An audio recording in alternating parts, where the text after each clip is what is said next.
쓰레기가 경제 흐름을 읽는 경제 지표로 새롭게 주목받고 있습니다. 최근 CNBC에 따르면 도이치방크 수석 이코노미스트 토스텐 슬록이 쓰레기 물동량 변화로 경제 흐름을 분석하고 있다라고 보도를 했는데요. 쓰레기 물동량을 추적하면 경제가 성장하고 있는지 또는 주춤거리는지 아니면 뒷걸음질 칠 수 있는지 분석을 할 수 있다라는 주장입니다. 도대체 어떤 이야기일까요? 쓰레기 물동량이 늘면 경기가 좋아진다. 그 배경을 한번 살펴보도록 하죠. 자, 투자의 귀재 워런 버핏 같은 경우도 경기를 판단할 때 있어서 중요하게 여기는 지표 가운데 하나가 바로 쓰레기 물동량이라고 합니다.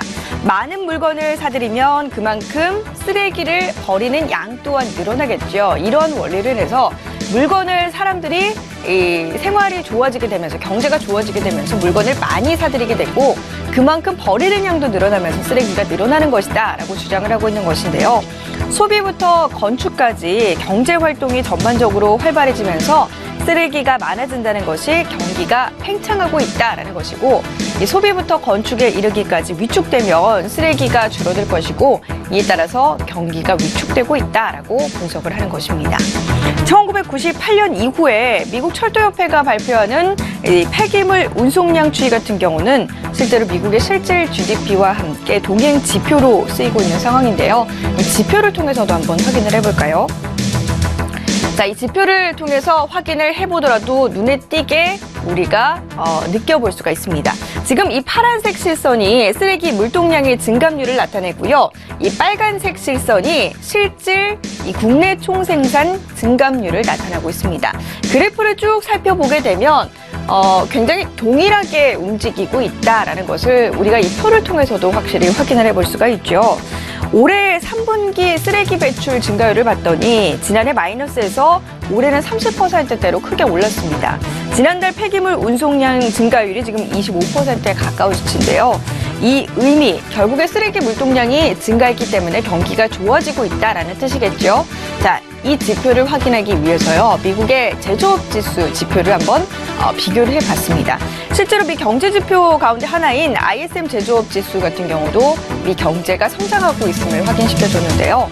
ISM에 따르면 10월 미 제조업 지수가 전월 대비 0.4포인트 오른 51.9를 기록을 했습니다.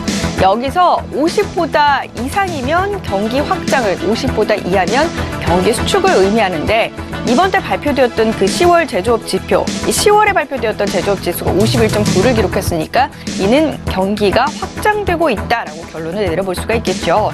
이렇게 보니 쓰레기 물동량과 경기와 어느 정도 밀접한 관계가 있다라는 내용의 수긍이 가기도 합니다. 옐런 그리스펀 전 미국 FRB 의장 같은 경우도 기준금리를 결정하는 데 있어서 쓰레기 물동량을 꼭 확인을 했다고 하고요. 쓰레기 배출량을 각 지역별로 살피면서 늘어났는지 아니면 줄어들었는지에 따라서 기준금리를 결정했다고 합니다. 자, 이 밖에도 많은 경제 고수들이요, 자신들만의 비법으로 경제를 진단하고 있는데요.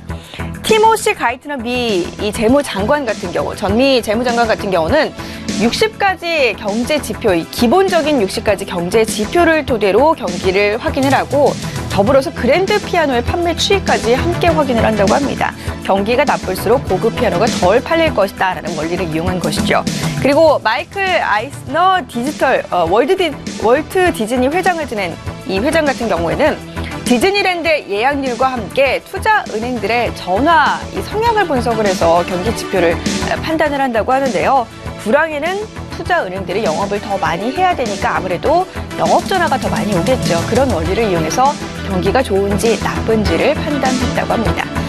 우리나라에도 역시나 그 관련 지표가 있습니다. 경기가 불황일 때는 미니스커트가 많이 거리에 등장을 하고 빨간 립스틱이 잘 팔린다, 이런 원리가 있죠. 자, 어쨌든 간 사실 쓰레기 물동량을 분석하는 게 이상하게 보이기도 합니다만 어떻게 보면 기존과는 다른 관점에서 경제 활동을 더 면밀하게 분석하고픈 그들의 노력에 박수를 쳐줘야 되지 않을까 싶습니다. 지금까지 혁훈경제였습니다.